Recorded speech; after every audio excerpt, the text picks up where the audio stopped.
This is One on One.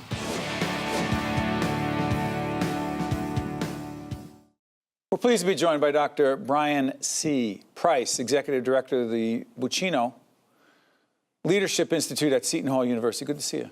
Thank you, Steve. Thanks for having me. Both of us are students of, think about leadership. And I don't know about you, but I make mistakes all the time, which is the way I learn most of the time. When it comes to leadership, why are you so fascinated with leadership? Well, I think I've tried to be a leader my entire life. It started out in the sports arena, and then in... Talk about that, the sports side. Yeah, sure. So I was a three-sport athlete in high school, and then when I went to West Point for my undergraduate, I played on the baseball team there. And since then, I've had the opportunity to go back to West Point to teach, and I've also served as an assistant coach on their baseball team as well. So there's a lot of leadership lessons that you can learn from the sports world. Sure is. And by the way, our mutual friend Karen Baroff, she was teaching up at West Point. She got me and a whole bunch of other folks to go up there and teach. And I will tell you, one of the greatest, not just academic experiences in my life, but greatest personal experiences, meeting the young men and women. Talk about leaders. Yeah, absolutely. I mean, West Point is a special place. It has been developing leaders of character for over 200 years. And in times like these, we need leaders now more than ever. To that point, we were talking to our friends up at Seton Hall recently about this initiative, the Buccino Leadership Institute. And I'm trying to understand, because there are leadership courses. Sure. They're at the Stillman School of Business, you know, at Seton Hall. Leadership, right? Management leadership, which people think is the same thing. You and I both know. Just a little bit different. But how is this initiative different, and how does it go well beyond, quote unquote, the classroom? Absolutely. So the first thing is that leadership is not new to Seton Hall, nor is it new to a lot of universities and colleges around the country.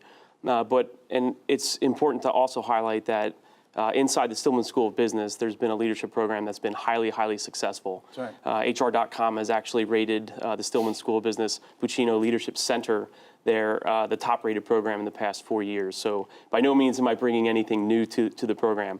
Where I think our program is unique, however, though, is in our approach. There's a lot of leadership institutes and programs in different universities, and oftentimes they only reside in the business school, or they're only offered to graduate students. And so for the first time, we're actually offering a comprehensive 4-year leadership program to all of the students that are competitively selected at Seton Hall. So it's not just business students, it's students from all across the university. But Bryan, you're talking about nurses?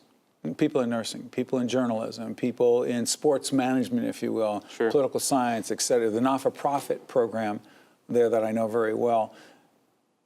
Explain what it means. Say you're in one of these disciplines, but you're one of the leadership, what are they called? So they're called Buccino Scholars. Buccino Scholars. Yep. What happens for them and to them, around them, that helps them become the leaders they're capable of being? Yeah, absolutely. Well, I think, in the business world, all too often we wait until folks, reach a certain segment of their career where they're identified at middle management as being quote unquote leaders. Yeah. And so here we're doing that with actual freshmen. And so why wait until you're in your mid-career before you start getting some actual leadership development? The approach that we're taking is a little bit unique. The first part is it's interdisciplinary. So we're teaching the fundamentals and the universal concepts of leadership as an interdisciplinary cohort. Break that down. So there's a little academic jargon. I want to break that Sure. down. So you break down the silos, the pillars. So therefore, someone who is studying in the nursing school could interact with a poet, a person studying for business, the engineer. And so every Friday, actually, I have all 83 of our students in a class learning about these fundamental concepts of leadership. And so that's where we want to do is we want to break down these silos so that we can better learn about these fundamentals. But in addition, in each of the colleges at Seton Hall, the 6 that are participating, there are associate directors that are experts in their specific fields. And so while they'll get the fundamentals from myself, then they go into their cohorts to learn about what does it mean to be a leader in the nursing field, and they learn it from an expert nurse. It's not the clinical side. It's interesting because we've talked to folks in our nursing initiative many times, but it's not the clinical side of it. It's the part about dealing with people, about coaching and mentoring others, developing future leaders, about dealing with conflict resolution, negotiation, running really good meetings. I'm not going to go into the weeds here, but Sure. that's not. I always ask myself, or making as a student of presentation and communication, I always ask myself, what makes us think that a nurse or a physician or a business person or someone in sports management would be a great communicator? Where did they learn that? So all too often, it's on the job. What we're trying to do is we're trying to do it inside 4 years at Seton Hall, so that when our graduates leave the institute, they're going to have a leg up on their competition. Yeah. By the way, you mentioned the sports background. Talked about the military background, what's taught you about leadership. I'm fascinated. Sure. So again, I went to West Point, and when I graduated, I was commissioned as an aviation officer. And so for the first half of my career, I flew Apache attack helicopters, had service in Iraq and Afghanistan, and in those stressful situations, you learn not only a lot about leadership, but you also learn a lot about yourself. First of all, thank you for your service. Thank you. The other part of this is that I mentioned conflict resolution, and I'm not going to get political because that's not what we do.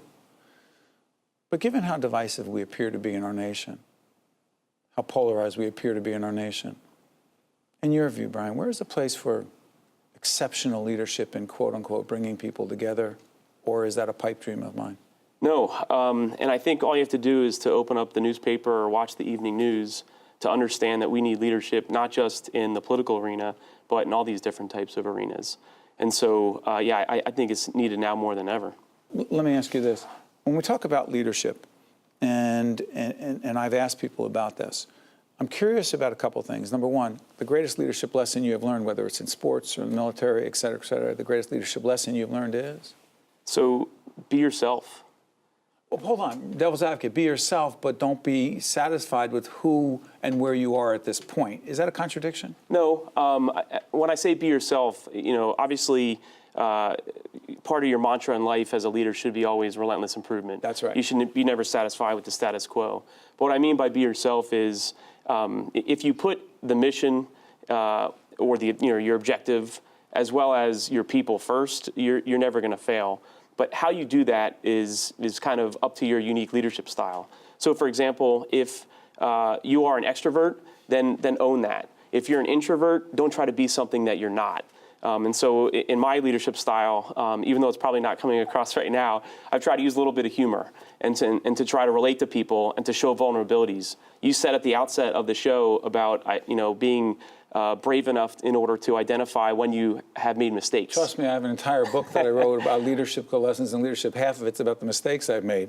Why is that relevant to being a great leader? Because I'm not saying I am, I'm just saying. Sure. So, I mean, when you make mistakes and you own up to them, A, it shows that you're human, B, it shows that you're vulnerable, but the most important thing is I think it builds trust amongst the folks that you're trying to lead. Final question, your hopes for the Buccino Leadership Institute at Seton Hall is? Sure. I want to create the most effective leadership development program in the country. And in the same concept, when people think about Rhodes Scholars and what that means when you're hiring someone, I want to do the same thing at Seton Hall. Well said. Thank you, Bryan. Thank you. Appreciate it. Stay with us. We'll be right back right after this. One-on-One with Steve Adubato has been a production of the Caucus Educational Corporation, celebrating over 25 years of broadcast excellence. Funding for this edition of One-on-One with Steve Adubato has been provided by Holy Name Medical Center in Teaneck, New Jersey, the Northward Center, the New Jersey Education Association, the Robert Wood Johnson Foundation, Summit Medical Group, Adler Aphasia Center, and by ADP. Transportation provided by Airbrook Limousine, serving the metropolitan New York, New Jersey area.